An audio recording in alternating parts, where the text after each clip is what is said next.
Hello friends, good morning. कैसे हैं आप सब? Welcome back friends. उम्मीद करती हूँ कि सब अच्छे होंगे। तो फ्रेंड्स, हमारे किचन में बहुत सारे अप्लाइंसेस होते हैं जो कि हमारे काम को इजी करते हैं, कुकिंग को इजी करते हैं, खाना जल्दी बन जाता है, तो जो कि हमारे हेल्पिंग हैंड्स होते हैं। तो चलिए आज उन्हीं की क्लीनिंग मैं कैसे करती हूँ वो आप लोगों के साथ शेयर करेंगे, ताकि वो उनकी जो लाइफ है वो बढ़ जाए और वो ऐसे ही हमारा साथ निभाते जाए, किचन में हमारे काम को आसान बनाए। तो फ्रेंड्स, मुझे अप्लायंसेस की क्लीनिंग करनी है। उसके लिए मुझे काउंटर टॉप को खाली करना पड़ेगा और उसके बाद मैं काउंटर टॉप की भी क्लीनिंग करूंगी, वो मैं आपसे किसी दूसरे वीडियो में शेयर करूंगी। तो सबसे पहले स्पेस बना लीजिएगा जिसकी भी आपको जिस जगह पे क्लीनिंग करनी है। तो यहाँ पे मैं सारी चीज़ों को हटा देती हूँ और जो मुझे अभी वॉश करना है उनको मैं वॉश बेसिन में रख दूँगी क्लीन करने के लिए। उसके बाद आपको बना लेना है DIY क्लीनर, जो कि मैं शेयर कर चुकी हूँ, लेकिन मैं इसकी जो है आपको बता देती हूँ। इसमें मैंने half cup vinegar, half cup पानी और 1 चम्मच मैंने डिश लिक्विड लिया है। साथ में उसमें 1 चम्मच बेकिंग सोडा मिक्स किया है और इसको एक स्प्रे बोतल में डाल के और अब मैं इसे करूँगी क्लीनिंग। तो इससे आपके किचन की पूरी क्लीनिंग हो जाएगी। तो चलिए स्टार्ट करते हैं अपने अप्लायंसेस के साथ में।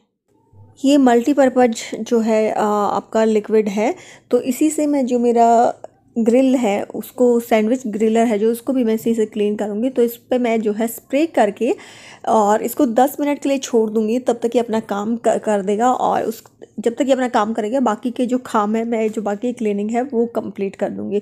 जैसे मैंने इसको बताया कि मल्टीपर्पज़ है, तो पूरी किचन की क्लीनिंग मैं इसी से करूँगी। तो ये है मेरा मिक्सर ग्राइंडर, जो कि मिक्सी मेरी, जो कि आप देख सकते हैं इसके जहाँ पे भी गैप है वहाँ पे ये थोड़ी थोड़ी जो चीज़ें हैं वो जमी हुई हैं। धूल मिट्टी है या कुछ गिर गया था तो वो जम गया।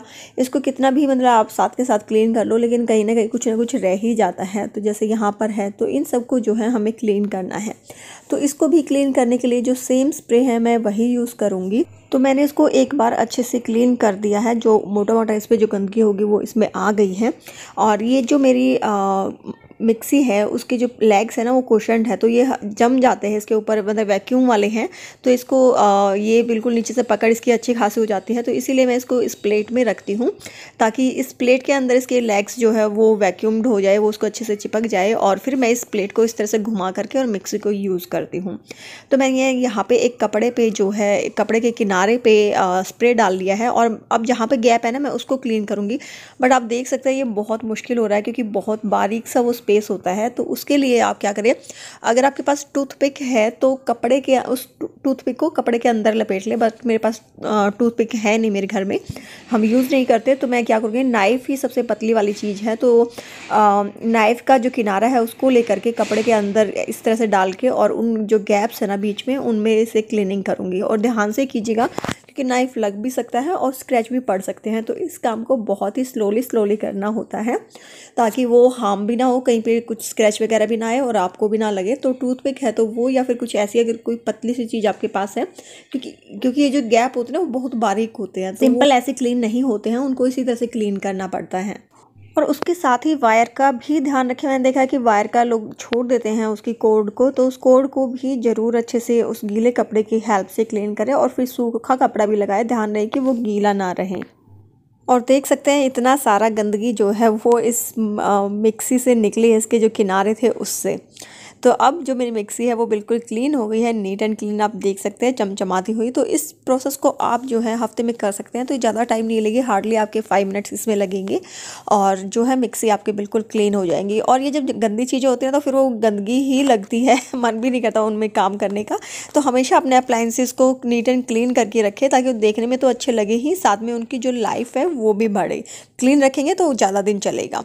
तो यहाँ पे जो मेरे 10 मिनट्स हैं वो हो चुके हैं और इसने जो है अपना काम करना स्टार्ट कर दिया। तो मैं सबसे पहले जो है एक टिश्यू पेपर की हेल्प से उसको क्लीन करूँगी, ताकि वैसे तो इसमें कोई चिकनाहट रहती नहीं है, लेकिन फिर भी अगर आपका ज़्यादा गंदा है तो पहले उसको टिश्यू पेपर से क्लीन करें। मुझे रिक्वायरमेंट नहीं थी, बट आप लोगों के साथ शेयर कर रही हूँ तो मैंने आप लोगों के साथ इसको दिखाना ज़रूरी समझा। तो सबसे पहले एक बार टिश्यू पेपर से उसको उतार दीजिए और फिर जो हमारा नॉन स्टिक के लिए जो हमारा ये आता है ना स्क्रबर, उससे इसको क्लीन कीजिएगा। जो ग्रीन वाला आता है उससे ना कीजिए और जो स्टील वाला है उससे भी ना करें। तो इस स्क्रबर की हेल्प से इसको क्लीन करें, क्योंकि जब हम इसमें एक सैंडविच बनाते हैं तो जो चीज़ वगैरह होता है वो जल जाता है, तो उसको क्लीन करना बहुत इंपॉर्टेंट हो जाता है। तो सबसे पहले मैं एक टिप आपको ये दूंगी, जब भी सैंडविच बनाए अगर आपके पास टाइम नहीं है तो एटलीस्ट उसको एक बार टिश्यू पेपर से क्लीन करके रख दे, क्योंकि जलने वाली जो चीज़ होती है उसको तो क्लीन करने में टाइम लगेगा, लेकिन एक बार इसको आप जब भी वापस रखें तो एक बार इसको हल्का सा टिश्यू पेपर से क्लीन करके रख दें ताकि ये गंदा ना हो, और फिर वीक में जब आपको टाइम मिले तो आप इनको क्लीन कर लें।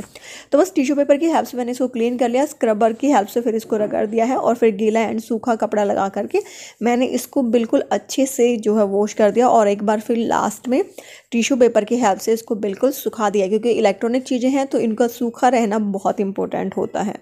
तो ये देखिए मेरा जो ग्रिलर है वो हो गया है एकदम नीट एंड क्लीन। तो इसी तरह से जो इसके बाहर की सफाई है वो भी हम करेंगे, साथ में इसकी कोड को भी क्लीन करेंगे। तो कोई भी इलेक्ट्रिक अप्लायंस जो आप क्लीन करते हैं तो साथ में उसकी कोड को ज़रूर क्लीन करें, और इनके छोटे छोटे जो पार्ट्स होते हैं जहाँ पे लगता है कि खाना फंस जाएगा वहाँ पर एक थोड़ा सा टाइम दे करके वहाँ पे भी ज़रूर क्लीन करें। किचन का एक और इम्पोर्टेंट अप्लायंस, यस, वो है इलेक्ट्रिक केटल। तो इसको क्लीन करना बहुत डिफिकल्ट लगता है, लेकिन ये बहुत ही इजी है। तो चलिए देखते हैं कि इसको कैसे क्लीन करना है। तो आपको करना क्या है, जस्ट आपको 1 से 1.5 गिलास पानी लेना है और उसमें 3 चम्मच विनेगर डाल देना है, जो हमारे घर में नॉर्मल जो विनेगर हम यूज़ करते हैं वही वाला, और 1 चम्मच डाल देना है बेकिंग सोडा, और पानी को करना है बॉयल। तो जब तक पानी बॉयल होगा तब तक दूसरे काम भी कर लेते हैं, साइड बाय साइड बाकी चीज़ों की भी जो है क्लीनिंग कर लेते हैं। तो ये जो मेरी मसालदानी है उसको मसाले मैंने सारे निकाल दिए, क्योंकि जब ये खाली होता है तो मैं साथ के साथ इनको वॉश करती रहती हूँ। तो जस्ट मैंने एक गीले कपड़े से, सूखे कपड़े से इसको क्लीन किया और सबको पोंछ के वापस रख दूंगी। तो इस तरह के जो काम है ना छोटे मोटे, आप डेली बेसिस पे भी ही करेंगे तो आपका जो है वो बिल्कुल सही रहेगा। और बस इतनी ही देर में जो मेरा बॉयल है पानी, वो बॉयल हो गया, उसको अब ठंडा होने के लिए रख देंगे। जो मेरा अवन है उसकी हालत बहुत ही ख़राब है, क्योंकि मैं अभी गए हुए थे गुड़गांव वगैरह और उसके बाद क्लीनिंग नहीं कर पाई, उससे पहले भी नहीं हो पाई थी, तो काफ़ी टाइम से मेरा पेंडिंग पड़ा हुआ था, तो इसकी हालत बहुत ही ज़्यादा ख़राब है। तो सेम सॉल्यूशन को मैंने इसके अंदर स्प्रे कर दिया है और अब इसको हम क्लीन करेंगे। तो जब तक ये अपना काम करेगा वही 5 to 7 मिनट्स के लिए इसको छोड़ देंगे। तब तक जो बैक साइड का एरिया है उसको हम क्लीन कर लेते हैं टाइल्स वगैरह का। तो यहाँ मैं जो हार्पिक का किचन क्लीनर आता है ना, उसकी हेल्प से जो है टाइल्स वगैरह को क्लीन करती हूँ, और नॉर्मल जो मैंने आपको बताया था सॉल्यूशन, जो होममेड सॉल्यूशन है, उससे भी कर लेती हूँ। तो पहले मैंने उसको स्प्रे किया, फिर हार्पिक वाले किचन क्लीनर को किया है, और फिर उसको मैं गीले एंड सूखे कपड़े से वाइप कर दूंगी। तो इससे टाइलें और जो मेरा काउंटर टॉप है ना वो बहुत अच्छे से क्लीन हो जाता है। तो जब चीज़ें को हटाओ तो उनके पीछे से भी ज़रूर अच्छे से क्लीन करना चाहिए। तो यहाँ पे मुझे हार्डली 5 to 7 मिनट्स लगा इस काम को करने में, और उसके बाद जो उसने अपना काम है वो कर दिया है। और अब इसको मैं जो स्क्रबर है उसकी हेल्प से इसको रगड़ लूँगी, और फिर एक गीले और सूखे कपड़े से इसको बहुत ही अच्छे से जो है मैं क्लीन कर दूँगी। तो ये एक वे है, जब आपका जो है अवन है वो ज़्यादा गंदा हो जाता है तो आप इस तरह से करें, और ये बिल्कुल सेफ़ रहता है। ये होममेड जो क्लीनर है ना वो बिल्कुल सेफ़ रहता है आपके अप्लायंसेस के लिए, तो आप इससे जो है उनको क्लीन कर सकते हैं। तो अंदर बाहर से मैं इसको अच्छे से क्लीन कर दूँगी, कहीं पर भी डस्ट नहीं रहना चाहिए, और क्लीनिंग करने के बाद जो सेटिस्फेक्शन मिलता है ना वो तो बिल्कुल डिफरेंट ही होता है।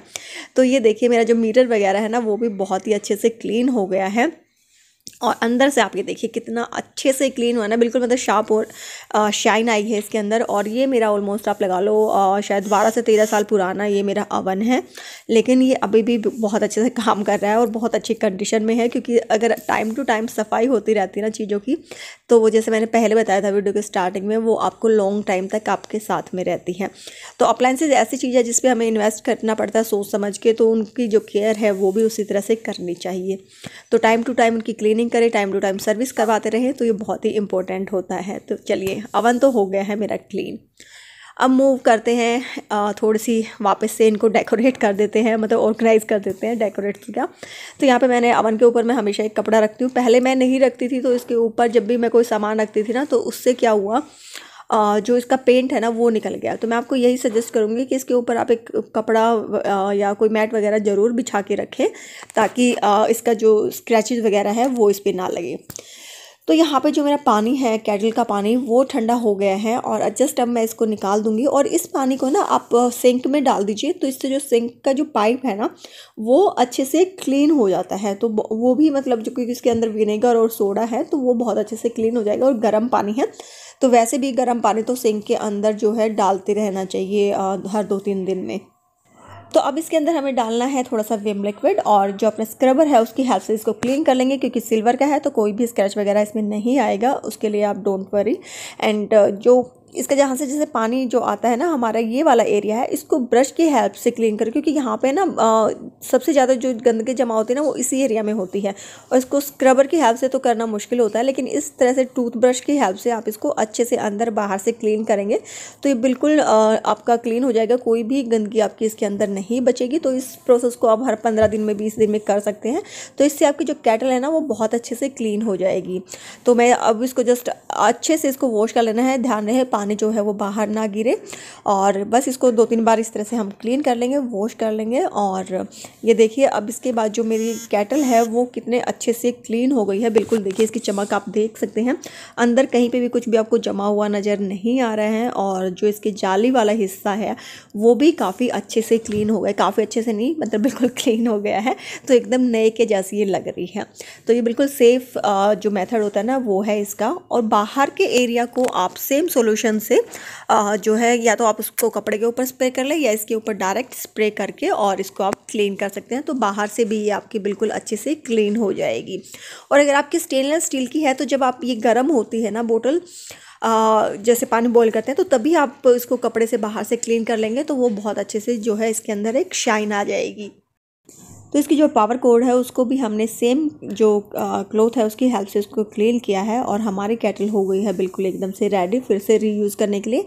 सेम ऐसा ही एक इग्नोरिंग पार्ट होता है हमारे गैस स्टोव के, ये नोब्स। यस, गैस स्टोव को तो हम क्लीन कर लेते हैं लेकिन नोब्स को भूल जाते हैं, तो इसके अंदर जो है आटा वगैरह है या कुछ सब्जी है, कुछ ना कुछ एक्यूमुलेट यहाँ पे होता ही रहता है, तो उनको निकाल के रख के और जस्ट स्क्रब के हेल्प से आप इनको क्लीन कर लें, गीले एंड सूखे कपड़े से क्लीन कर दें, तो आपकी जो किचन जो आपका गैस स्टोव है वो हमेशा बिल्कुल एकदम परफेक्टली क्लीन रहेगा। तो ये कुछ एक इग्नोरिंग पार्ट होते हैं, तो उनको क्लीन करना बहुत इंपॉर्टेंट हो जाता है किचन की हाइजीन को मेंटेन करने के लिए।